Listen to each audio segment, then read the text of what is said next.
Reading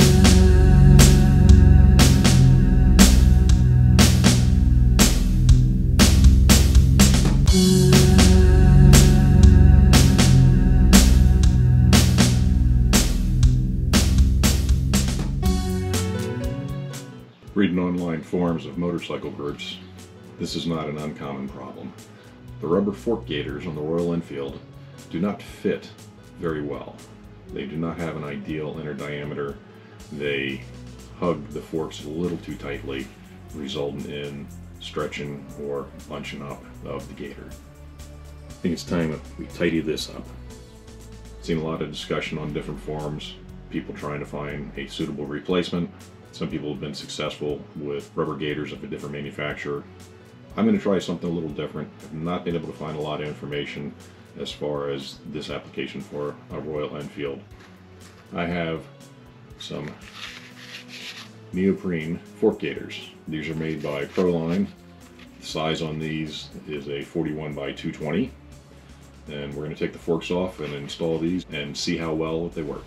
One of the first steps is you want to support the front of the motorcycle, because you should remove the front tire, because you're going to need the extra clearance from the bottom of the fork tube to the ground in order to slide the fork tubes out of the clamps. So you need to have a way to support the motorcycle. I have a set of aftermarket engine guards installed on my motorcycle, and it makes a convenient place to put a jack stand underneath to hold the front of the bike up. If you don't have that, you can jack up underneath the front of the engine cradle under here, but I would not rely on the bash plate itself.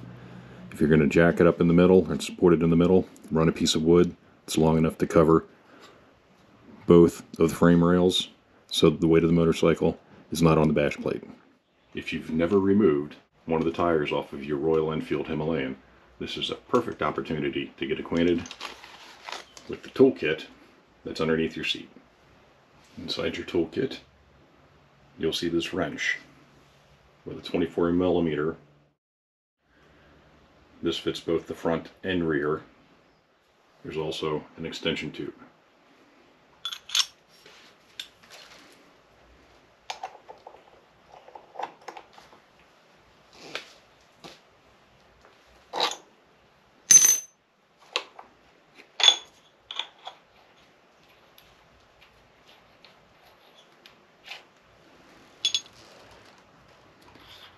Now you can remove this nut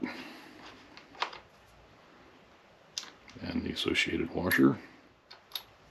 On the other side, same side that your throttle is located on, is the other portion of the axle.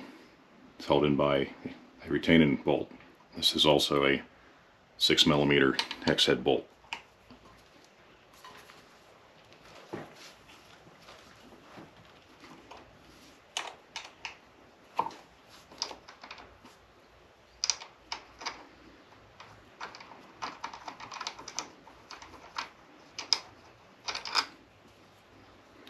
You want to remove the bolt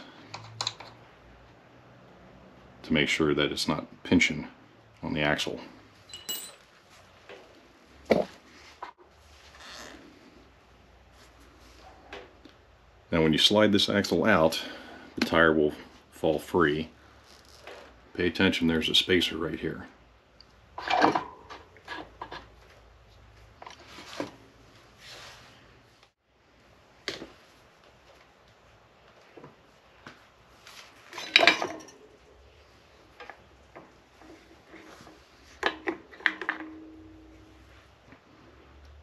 This is your speedometer housing on the axle.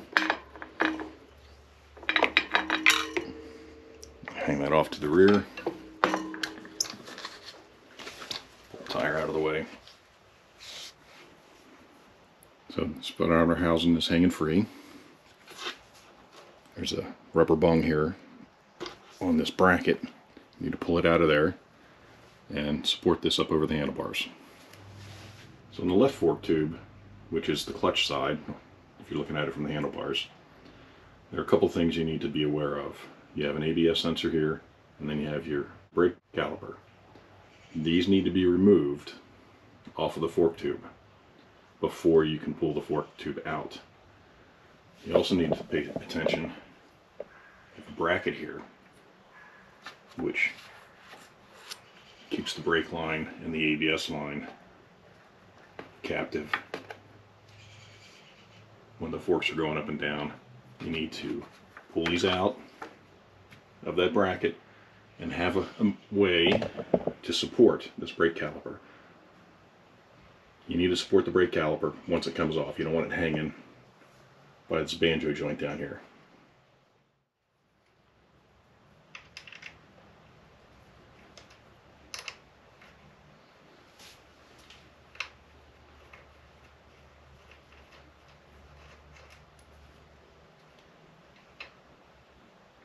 ABS sensor.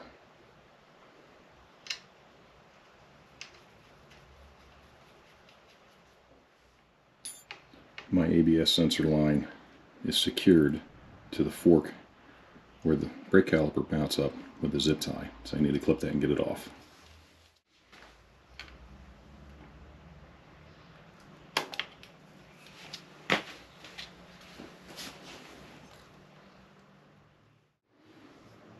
So the bolt heads holding the front brake caliper on are 12mm. There's a 12mm wrench from the factory toolkit. The extension handle will fit.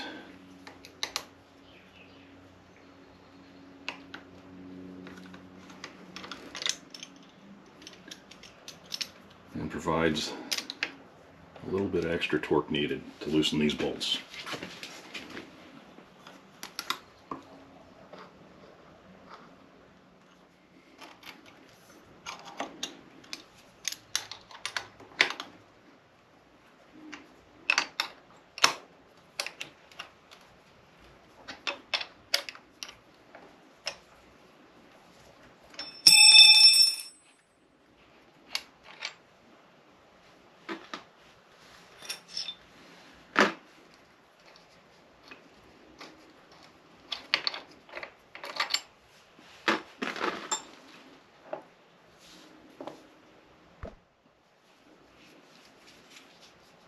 So again, you want to have a strap handy. You don't want this thing hanging by the weight of the banjo bolt. These are tie-down straps for hauling a motorcycle. But use what you get, what you have on hand. And I simply just going to take this and take this loop end and put it over the turn signal. Now that the wheel's removed, the speedometer cable is supported, the brake caliper is supported. Now it's time to loosen up the bolts off of the triple clamps.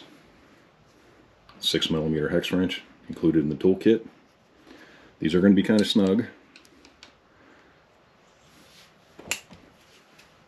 so a little bit of effort is going to be required.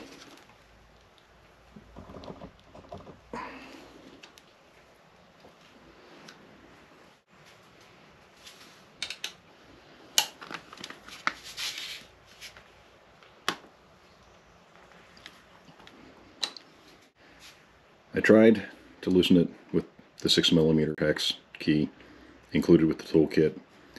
Really need something a little bit longer. These are torqued in here pretty well from the factory. So I'm going to cheat, and I'm using one of my own tools, a little bit longer in length. Give me the extra torque I need to loosen this.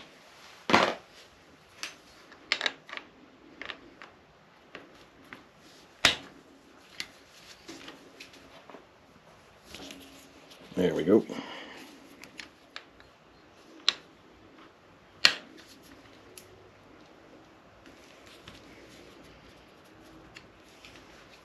And then the same process for the two bolts on the top clamp.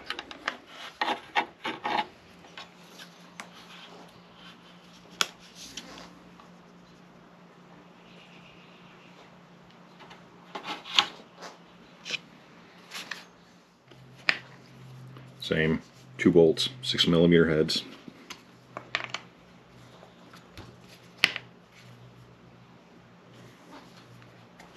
Now pay attention when you're loosening up these bolts, because as soon as enough tension is released, the forks will slide down, These dropped about 3 inches as soon as I took the tension off of this last bolt here. So you don't want your forks to fly out onto a bare floor.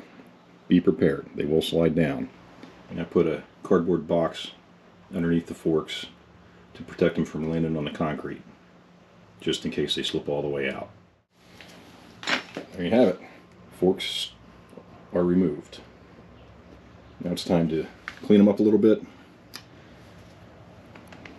get these gaiters off of here, and put the neoprene ones on, put it all back together, and we'll see how it works.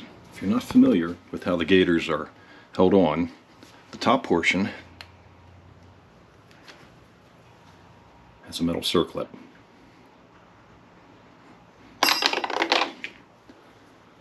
On mine, and I suspect on a lot of other people's, because they pull up from the bottom usually, there is a ridge that the rubber's supposed to stay in, but since these don't fit very well, they tend to pull, and they pull up from the bottom a lot. I have added zip ties to the bottom of mine to secure them. These need to be snipped off before you can pull the rubber gaiter off.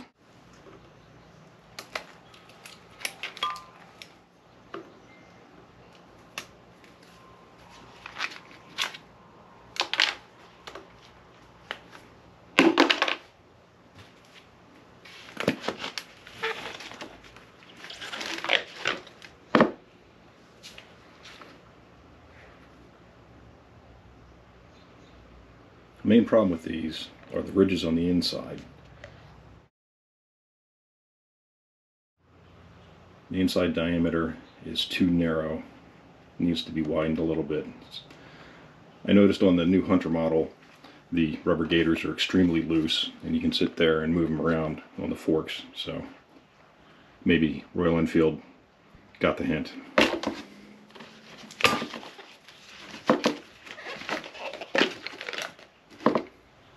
Once you've removed the old rubber gaiters, good opportunity to wipe down the tubes just to get any debris or any other gunk that's on there. You want a clean surface when you put the new ones on. These are made by a company called Proline, and they come in different colors. I ordered black, and of course they put a bright white logo on their product, and really didn't want that look for my motorcycle, so I took a permanent black marker and drew over their logo. These are designed to slip on over the tube. They're stitched in the back, so I want the stitching in the back. And according to the directions, once I get down here, these are supposed to stretch enough to fit over the top of this portion. Let's try the first one. Slide it on there and see how it does.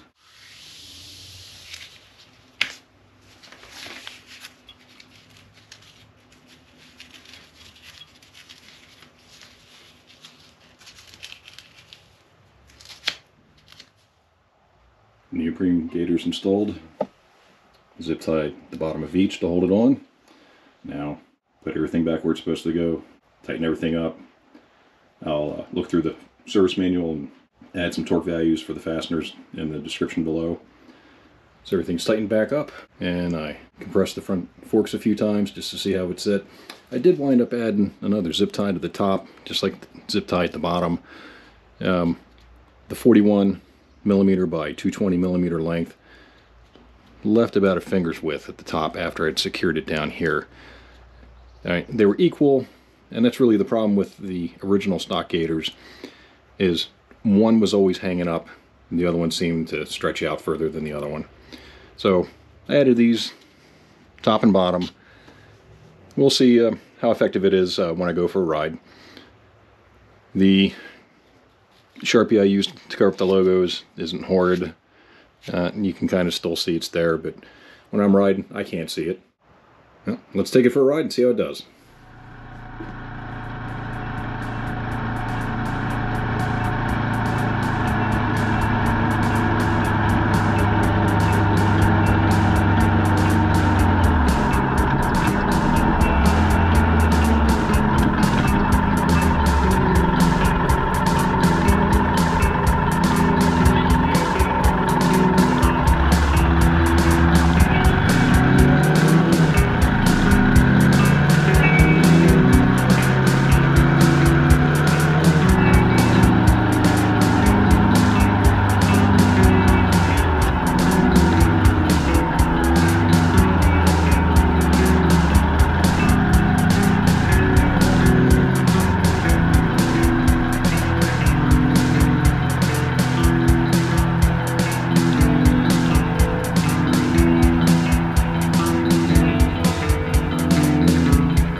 If you're new to motorcycles, and specifically new to the Royal Enfield Himalayan, the factory toolkit is located underneath the pillion seat.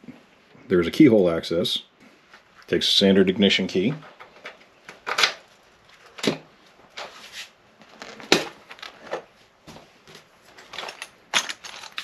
And you get access to your toolkit. Underneath the pillion seat, your toolkit should be located right here. If it's not, and it's a new motorcycle, contact your dealer. Back of the pillion seat